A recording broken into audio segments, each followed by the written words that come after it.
Cordial saludo, profesor y compañeros. Hoy vamos a hablar sobre el marco legal y normativo del transporte terrestre. Mi nombre es Lía Alejandra Cardoso Díaz y pertenezco al programa de Administración Logística.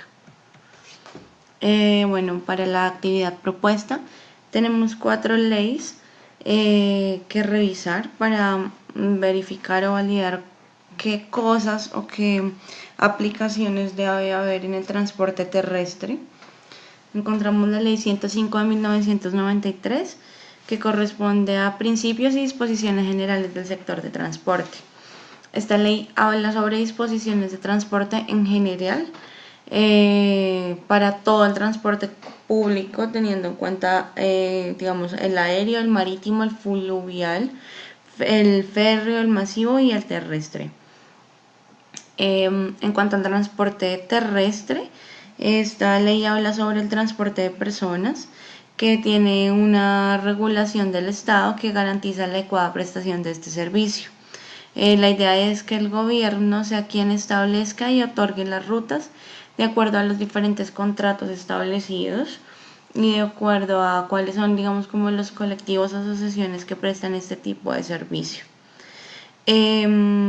Para que, pues, digamos, esto pueda existir, debe haber un contrato o un permiso por parte de los entes reguladores, sea el Ministerio de Transporte, el gobierno departamental, y la finalidad es prestar el servicio de transporte a partir de políticas y vigilar que las políticas se cumplan de acuerdo, pues, al ente que las establece y al ente que hace posible o revisa o valida que estas, digamos, políticas se cumplan.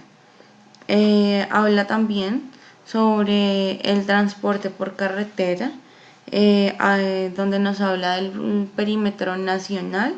Se debe tener en cuenta, digamos, como no pasarse de esos espacios o tener en cuenta qué documentación o qué normatividad hay cuando se sale del perímetro nacional.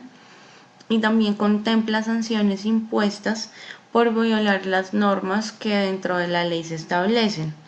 Estos lo pueden hacer las autoridades de transporte y las sanciones pueden ir desde multas hasta cancelaciones de matrículas y licencias a las personas o suspensión de la autorización de transportar a las empresas. Tenemos la Ley 336 del 96, que corresponde al Estatuto Nacional de Transporte. Básicamente, esta ley, digamos que se da según la ley que acabamos de ver anteriormente, la 105 del 93, y unifica los principios y fundamentos para la regulación y la reglamentación del transporte público. En cuanto al transporte terrestre, habla sobre la seguridad y responsabilidad que deben asumir las empresas frente a este tema, teniendo en cuenta el transporte ya sea masivo de personas o de diferentes insumos, pues ya que digamos que es un tema delicado y de la seguridad o del buen servicio que se presten estos transportes depende pues la seguridad de muchas personas o de las cargas que se transporten. Establece condiciones y especificaciones técnicas de los vehículos, así como pues la obligatoriedad de la revisión tecnomecánica que se realiza actualmente una vez al año. También habla sobre la parte de los repuestos que se destinan al transporte público. Menciona que estos deben tener unas pruebas de calidad y unos controles para garantizar pues el buen funcionamiento del vehículo. Esta parte del Estatuto Nacional también tiene en cuenta la parte de los conductores, que deben contar con condiciones físicas y mentales óptimas para el desarrollo de esta actividad o servicio, y pues deben contar con la respectiva licencia de conducción en el nivel adecuado de acuerdo al transporte que pues estén ejecutando. Y también establece la importancia de la adquisición de seguros para las empresas prestadoras del transporte terrestre. Contamos también con la Ley 769 del 2002, que viene a ser el Código Nacional de Tránsito. Esta ley entró en 2002 con una vigencia por el Ministerio de Transporte o reglamentada por ellos, y entró a reemplazar un conjunto de normas que ya teníamos, digamos, como establecidas. Básicamente esta ley regula y da instrucciones sobre la forma en la que las personas deben ir y venir o transitar de una manera ágil y segura en las vías a través del transporte terrestre, con el fin, pues digamos, como que de garantizar el correcto flujo y circulación de las vías. Y también establece procesos sancionatorios en el ámbito del transporte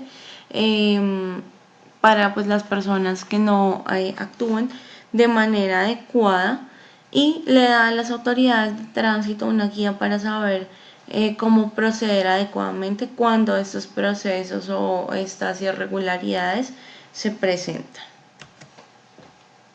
Finalmente tenemos la ley 1503 del 2011, que nos habla sobre hábitos y conductas seguras en la vía. Entonces, pues esta ley es importante porque promueve la generación de hábitos y de comportamientos que garantizan la seguridad en las vías a todas las personas que se encuentran en ese entorno. Sugiere educación en seguridad vial, no solamente a los conductores, sino a todas las personas que hacen o que diariamente están en contacto con el transporte terrestre, sea de carga de pasajeros o sea de cargas, digamos, ya de otro tipo. Habla sobre los lineamientos que permiten que una empresa privada se vincule a esta iniciativa. Entonces, lo que hace esta ley básicamente es fomentar y motivar a que las empresas de transporte privado implementen procesos y programas de seguridad vial en sus actividades. Y es importante tener en cuenta que para que esta ley o para que este tema de seguridad vial sea óptimo y llegue, digamos, que a un correcto funcionamiento, debe existir el aporte de la comunidad, de los actores que participan en todo el proceso del transporte, y también debe haber participación y acción estatal que permita, digamos, como que estos hábitos, estas conductas que deben de ser, pues digamos que se compartan con la mayoría de la población, y pues sean ellos quienes regulen la forma de cómo hacer cumplir y cómo velar por el cumplimiento pues de las diferentes normas y conductas que se establecen. Muchas gracias.